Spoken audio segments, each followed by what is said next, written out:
Sana magagalit, ha? O bakit? Pero ayoko na kumandidato. Gusto ko na umatras. Ayaw mo na...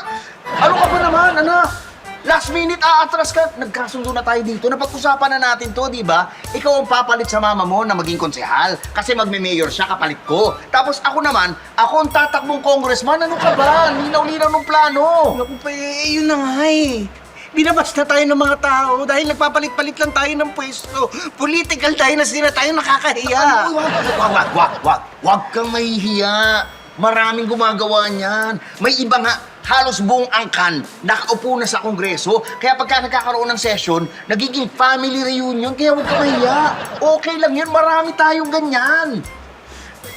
Pero di ba sabi sa 1987 Constitution Article 2 Section 26 Oh. na dapat ang lahat ng tao merong equal access sa public service. Oh, Eh, bawal yung mga political dynasty na yan. At saka, ika nga nila, give chance to others. give chance to others. Others talaga?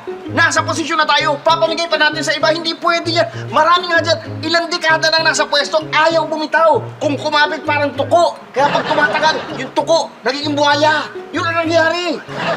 Sige, Papa. Sabihin na nga natin na itutuloy ko na yung pagtakbo. Oh, May chance ba ako manalo? may chance ka ba na? Ano? Nakita mo yung poster natin, ha? Ha? Nakita mo yung mga poster natin. Sure win na